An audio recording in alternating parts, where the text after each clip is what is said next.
ଗୋଟିଏ ଗ୍ରାମର ଶେଷ ମୁଣ୍ଡରେ ଧୋବାଟିଏ ବାସ କରୁଥିଲା।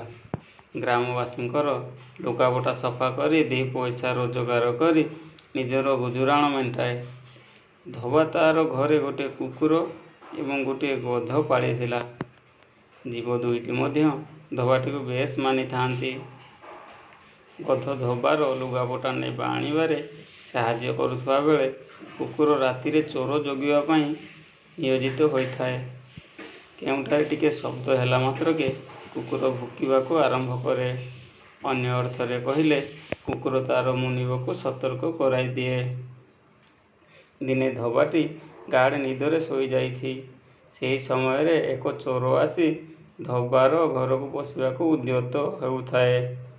ଗଧଟି ପ୍ରଥମେ ଯେମିତି ଚୋରକୁ ଦେଖିଲା ସେ କୁକୁରକୁ ଡାକି କହିଲା, ଭାଇ ତୁମେ କ'ଣ ଜାଣିପାରୁନ କି ଗୋଟେ ଚୋର କେମିତି ମୁନିବର ଘରକୁ ପ୍ରବେଶ କରିବା ପାଇଁ ଚେଷ୍ଟା କରୁଛି? ତୁମେ ଭୁକିବାକୁ ଆରମ୍ଭ କର, ଯାହାଦ୍ୱାରା କି ମୁନିବର ନିଦ୍ରା ଭଙ୍ଗ ହେବ।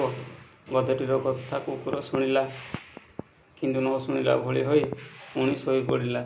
କିଛି ସମୟ ପରେ ଗଧଟି ପୁଣି ସେହି କଥା କହିଲା। କୁକୁର ବିରକ୍ତ ହୋଇ କହିଲା, ଗଧ ଭାଇ, ମୁଁ ମୋ ମାଲିକର ଏକାନ୍ତ ବିଶ୍ୱସ୍ତ ଓ ଅନୁରକ୍ତ ଥିଲି। ତା'ର ଘରକୁ ଦିନ ନାହିଁ ରାତି ନାହିଁ ଜଗି ବସୁଛି। ସେ ନିରାପଦରେ ରହୁଥିବାରୁ ମୋତେ ସେ ସମ୍ପୂର୍ଣ୍ଣ ଅବହେଳା କରୁଛି। କିନ୍ତୁ ମୁନିବ ଜାଣିପାରୁନାହିଁ ମୁଁ ତା' ପାଇଁ କେତେ ଉପକାରୀ। ସେ ମୋତେ ପେଟ ପୂରା ଖାଇବାକୁ ମଧ୍ୟ ଦେଉନାହିଁ। ତେଣୁ ତା'ର ଘରେ ଚୋର ପଶି ଚୋରି କଲେ ମଧ୍ୟ ମୁଁ ଭୁକିବି ନାହିଁ। ଏହାପରେ ମୁନିବ ମୋର ଆବଶ୍ୟକତା ଅନୁଭବ କରିପାରିବ। କୁକୁର କଥା ଶୁଣି ଗଧ କହିଲା, ଭାଇ ତୁମେ ଏପରି କୁହ ନାହିଁ। ଯାହା ହେଲେ ମଧ୍ୟ ସେ ଆମର ପାଳନକର୍ତ୍ତା। ତାଙ୍କର ଅମଙ୍ଗଳ ଚିନ୍ତା କରିବା ଉଚିତ ନୁହେଁ। ଗଧର କଥା ଶୁଣି କୁକୁର କହିଲା, ବନ୍ଧୁ ତୁମେ ସେ ସବୁ କଥା କିଛି ଜାଣିନାହଁ। ମୁନିବର ଯେତେବେଳେ ଦରକାର ସେତେବେଳେ ସେ ମଧୁର କଥା କହିବ। ମୁନିବର କାମ ସରିଗଲା ପରେ ସେ ଖରାପ ବ୍ୟବହାର ଦେଖାଇବ। କୁକୁରର ଏପରି କଥାବାର୍ତ୍ତା ଶୁଣି ଗଧ ଖୁବ୍ ରାଗିଗଲା। କୁକୁରକୁ କହିଲା, ଦେଖ ବନ୍ଧୁ ତୁମେ ଯାହା କରୁଛ କର। ମୁନିବର ଘରକୁ ଚୋରଟି ପଶିଗଲାଣି। ଦୟାକରି ତୁମେ ଜୋରରେ ଭୁକ। ତୁମେ ତୁମର କର୍ତ୍ତବ୍ୟରେ ଅବହେଳା କର ନାହିଁ। ତୁମେ ଯଦି ବର୍ତ୍ତମାନ ନ ଭୁକିବ ମୁଁ ଜୋରରେ ବୋବାଇବି। ମୋର ପାଟି ଶୁଣିଲେ ମୁନିବର ନିଦ ଭାଙ୍ଗିଯିବ। ମୁନିବର ନିଦ ଭାଙ୍ଗିଗଲେ ଚୋରଟି ପଳାଇଯିବ। ଏହା କହି ଗଧଟି ଜୋରରେ ବୋବାଇବାକୁ ଲାଗିଲା। ଗଧର ପାଟି ଶୁଣି ମୁନିବର ନିଦ ଭାଙ୍ଗିଗଲା। ସେ ସଙ୍ଗେ ସଙ୍ଗେ ରାଗିଯାଇ ହାତରେ ଗୋଟିଏ ବାଡ଼ି ଧରି ଗଧକୁ ଆସି ଜୋରରେ ପିଟିଲା। ଶେଷରେ ଗଧଟି ଭୂଇଁ ଉପରେ ପଡ଼ି ଶେଷ ନିଶ୍ୱାସ ତ୍ୟାଗ କଲା। ଗଧଟି ପ୍ରକୃତରେ ତା'ର ମୁନିବର ମଙ୍ଗଳ ଚାହୁଁଥିଲା। କିନ୍ତୁ ମୁନିବ ଗଧକୁ ସେତିକି ବୁଝିପାରିଲା ନାହିଁ।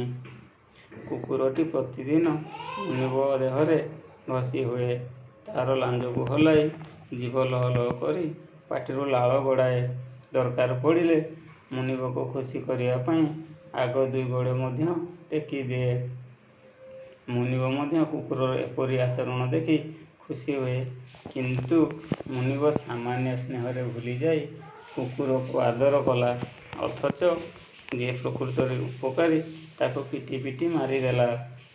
ଜଣେ ସେବକ ସର୍ବଦା ତା'ର ମୁନିବ ପ୍ରତି ଜ୍ଞାନରକ୍ତ ରହିବା ଆବଶ୍ୟକ, ଯେମିତି ଗଧଟିଏ ରହିଥିଲା।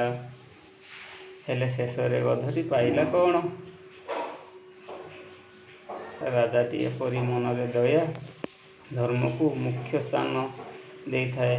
ସେହିପରି ମୁନିବର ହୃଦୟରେ ମଧ୍ୟ ଦୟା ଧର୍ମ ରହିବା ଆବଶ୍ୟକ।